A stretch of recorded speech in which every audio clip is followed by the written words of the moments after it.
When I look online and I see people who do videos on the back and forth, it's not even back and forth, of Sam Seder attacking Jimmy Dore, they often call it a feud. I often find that to be odd. Jimmy Dore doesn't really bring up Sam Seder. Sam Seder always brings up Jimmy Dore. I remember Sam Seder one time said that they're like lemonade stands and he wants people to buy his lemonade. He's a lonely kid that wants people to buy his lemonade, so he attacks Jimmy Dore. Jimmy Dore doesn't bring it up, pretends to some degree that he doesn't exist. And he goes on and he does a show and he just does the news. Now, the fury and anger that expressed in Dore is just a product of his environment like everybody else. And that anger, that rage that comes out is understood. It's one of those things that people get on a flesh-to-bone level, especially people who are angry at the established order of things. Now, the smug, comfortable left that looks down on people like this fundamentally miss it. Under their model of events, their candidate lost to reality show hosts.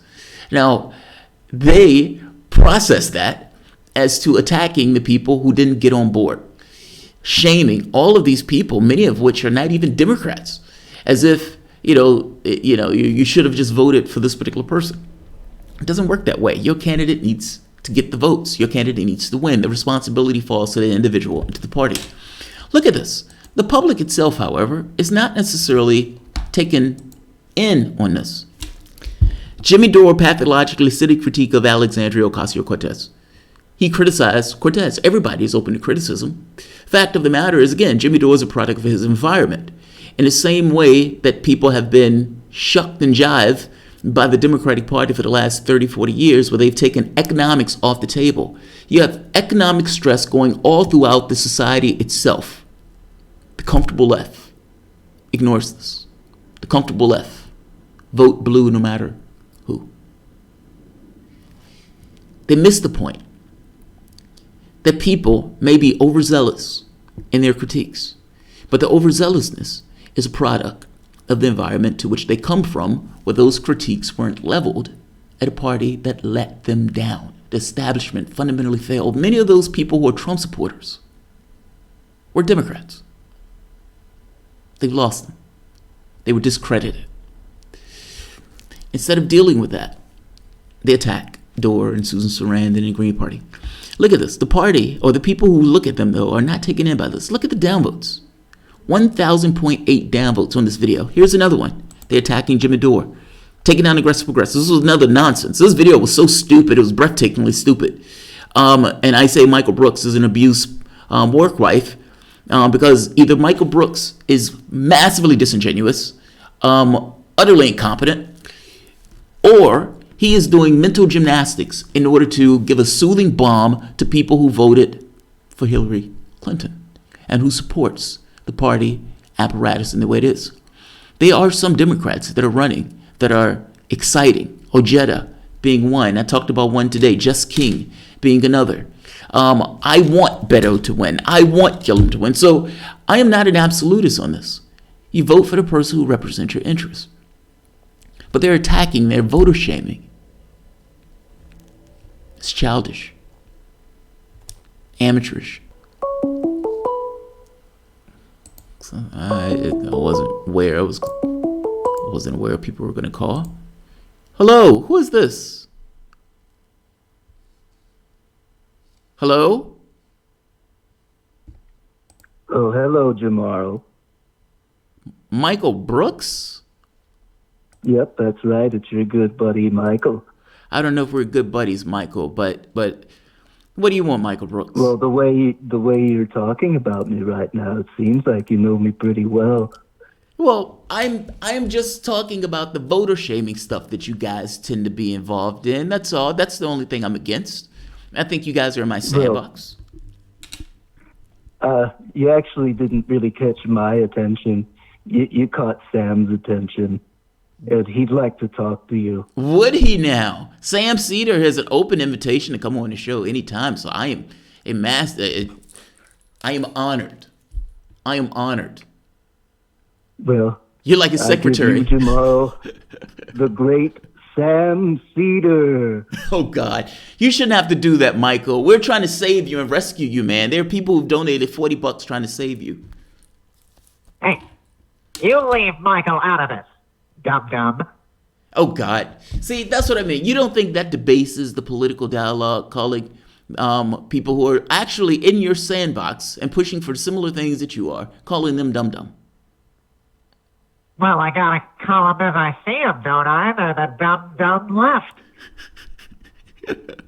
All right, fair enough. If you want to call it the dum-dum left, I explain to me why you believe that people who disagree with you are the dum-dum left. I'll give you 2 words. Seth Rich. Yep. What? What? People like Jimmy Dore and H.A. Goodman, these guys are exactly alike, peddling their conspiracy theories and basically either getting people to vote Republican or being apathetic, and it's sick.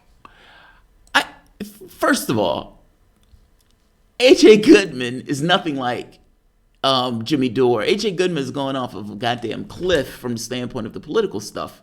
That is massively disingenuous, Sam. Oh, is it? Did you see that video I did on Halloween? No, I didn't waste my Pretty time. funny. No, I didn't waste my time. I saw a clip and I fucked up on the clip. But Oh, of course you would fuck up on the clip, dum-dum. well, I am a person and I make mistakes and I own up to the mistakes that I make. But I think it's worst case scenario of debasing the language of dialogue, especially from the standpoint of the left. And I suspect that the sophomoric show that you guys have engaged in has done just that. But you disagree with I that. have no problem in name calling or cursing or anything like that. You know, I never punch down or blame, regular people, that may vote Green Party or disagree with me on the left. I don't ever talk about them, But anybody who disagrees with me that has too big a platform, well, I just can't have that. But Sam, is this a representative government or not? Shouldn't people get the ability to express their political views, even if those political views disagree with you? Why on earth should other people get people to vote for your candidate? Like, why is it Jimmy Dore's responsibility or Susan Sarandon's responsibility or even Jill Stein's? None of these people, for the most part, are Democrats. Why should they, who are not Democrats, fight for Democrats? That sounds like utter nonsense in a representative government. Because Democrats are fighting against fascism. And all we can do to fight against fascism is vote for the lesser of 2 evils. It's the obvious choice. Jamarl, it's the obvious choice. And if you can't see that, then you're just a dum-dum. So one concentration camp less. Well, it's better than one concentration camp more, isn't it? Well, but what happens over the context of You can't time? argue with that, Jamarl. You can't argue with that, What- And guys like Jimmy Dore, I never have anything personal. I always say this. It's nothing personal against Jimmy Dore, okay? It's never anything personal. He's a nice guy, I just think he's a dumb cretin that, shouldn't, be in politics unless he agrees with me. Sam, what happens over the course of time? I mean, you vote for one guy who says, okay, I'm going to do one concentration camp less, and you get out there and stump for a guy who's pushing one concentration camp less and say that this is a radical, brave choice in order to get socialism or whatever. And then over the course of time, that guy, let's say in 4 years, that guy now says, I'm still doing one concentration camp less, but I've now built 10 concentration camps. Like, yes, it's less. It's purely relative to the other party. Why on earth is that a good political strategy over the course of, let's say, more than just an immediate election cycle? Explain that. Well, now we're getting off subject here. We're talking about Jimmy Dore and how he never does his research, But Jimmy Dore does his research. I mean, in fact, his shows are often... Brooks? Sam didn't. I'm trying to get a word in. You have not been told to speak. Now, me and Jamarl are talking. Now, what do you say, Jamarl? I don't like you abusing Brooks, Sam. Now, I take issue with this campaign that you've started, that I'm abusive, of my colleague Michael Brooks here. Well, You know, Michael Brooks. I am not abusive to him as long as he does what he's told. But you don't think that's somewhat of a brutish thing? I mean, Michael Brooks goes into these long, winding things about socialism and whatnot. And in that other clip that I had on the Fund Me thing, he was talking about a brave, radical left. I mean, and then he says vote Hillary Clinton. And I give him the space to say these things sometimes, but he knows when to not cross the line. You understand? I hear Is you, that right, Sam. Michael? Well, Well, what does Michael have I to was say? going to say sometimes I disagree with Sam, but No, you stop talking now. Right now. okay. All right. But we have to. You always say that we're in the same sandbox and everything, but I don't think we're in the same sandbox at all. When you are always making false equivalencies like Jimmy Dore and H.A. Goodman, that Democrats, should be like. Well, why would you, criticize Alexandria Ocasio-Cortez? Well, Why would you do that? Well, if Alexandria Ocasio-Cortez supported Joe Crowley, now she turns around and say, well, look, I didn't endorse Joe Crowley. I just supported Joe Crowley. There's a difference in those things. Okay, whatever. You still gave the endorsement. Joe Crowley, not Crowley, what's his name? Cuomo. Cuomo didn't endorse her. Cuomo, in fact, had this snarling thing talking about, he's not into socialism or he's not a socialist. I guess. But you don't understand. AOC is building bridges. You understand? Is that what it is, building How is bridges? she going to be able to get Cuomo or people like him in the Democratic Party to work with her if she doesn't, play ball with them? Well, the Democratic Socialists of America also criticized her. It wasn't just me. It wasn't just Demi Dore. They looked at it and say, trying to change the society is not necessarily propping up the structures of the society. And creatures of the capitalist class, like Cuomo, shouldn't necessarily get your support or endorsement. And again, he never endorsed her. It was entirely one way. Not to mention, in that particular dialogue, it just came out of the blue.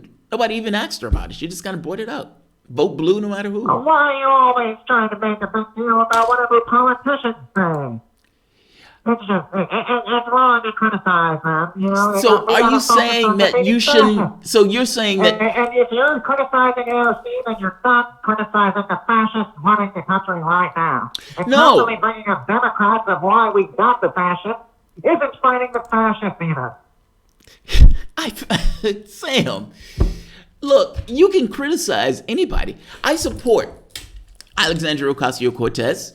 I've done multiple videos. She would never come on this show, but I'm not big enough for her. But that sounds gross, but I mean that from the standpoint of the show.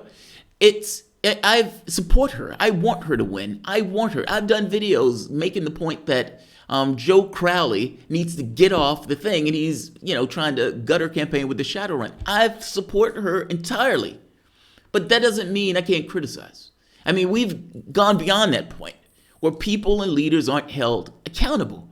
And yes, that means criticizing them when they do stuff that you don't particularly like. And I don't, it's not necessarily a bad criticism in this case, especially when the DSA, the party that she supposedly affiliates with, even has criticized her on this themselves. Well, let's get one thing straight here. I've been criticizing Democrats on MSNBC long before you or Jimmy Dore ever had a YouTube channel, so, there's a point. Is that a point? Is that a point? How's that a point? How's that a point? So what? I've said Obama, had probably a skewed perspective on not prosecuting the bankers, How about that criticism? Yeah. Well, what Pretty about... tough, right? Well, you mean corrupt? I mean, do you believe that all of the money that... No. Do you believe... Let me ask you this. Let me ask you Or this. he just had a skewed perspective. Let me ask you this. It couldn't have been corruption. Let me ask you this. See, now you're just trying to be divisive, like a dumb lefty. Let me ask you this. Do you believe that the money that he got when he was running in the campaign, the billions of dollars, do you believe that the money that he got from the banks and from Wall Street had any impact on him not vociferously prosecuting the bankers after they crashed the world economy? What a false equivalence. We have to focus on Trump and the corrupt Republicans in office right now. We can't focus on the past anymore. Like Obama said, we can't focus on the past crimes. We have to look forward. Here's another question then, looking forward. Do you believe that if Obama prosecuted Bush, that Trump, or for that matter, John Bolton and some of these other creatures that should have been prosecuted for war crimes, do you believe that these people would have still been jumping out of the woodwork under the Trump administration, or for that matter, would you even have a Trump administration? Damn it, Michael, why did you get me on this phone call with this dumb lefty? Stop that. Stop abusing Brooks. Stop abusing Brooks. Brooks has a lefty in him, Sam. There's a lefty in Brooks that wants to get out, that you're stopping from getting out. Stop abusing Brooks. Let that lefty run free. You know what? I'm going to give $2,000 to your campaign. So you've come to Jesus. You see it. You know, if it'll shut you up. I gotta go. All right. Sam Seder, thank you. I appreciate you coming on the show. Ugh, but still smug and condescending, but fair enough. Thank you for your appearance. All right. I didn't expect Sam Seder to call in. But hey, I appreciate the call. We clearly disagree on this stuff. Look, we're trying to do what we can to save Michael Brooks. And we're almost at our goal of 1,000. We are at $40. It just started yesterday. We have momentum. Save Michael Brooks, save the world. The conversation that needs to take place is here on the left. Republicans are knuckle draggers. And as knuckle draggers, they should be getting landslided. And they're not necessarily getting landslided because they're invertebrates that are still running for office. There are some bright spots that are running for places all across the country. Some lefties, some real lefties that are running all across the country, even in the Democratic Party itself. But there are still some swamp creatures. And those creatures need to be vanquished if you want to have actual, real, substantial change in this country. I don't necessarily know if that's going to come through the party itself. I suspect that's, I don't know if that's going to come through the party. But at the very least, there are some real lefties that are trying. So I'll leave it at that. Shout out to Sam for calling in to the show. I appreciate your call, Sam. I appreciate your call. Stop abusing Brooks, but I appreciate your call. All right. If you guys enjoy the content, please feel free to share, like, and subscribe. And you can always support the Patreon. Thanks all.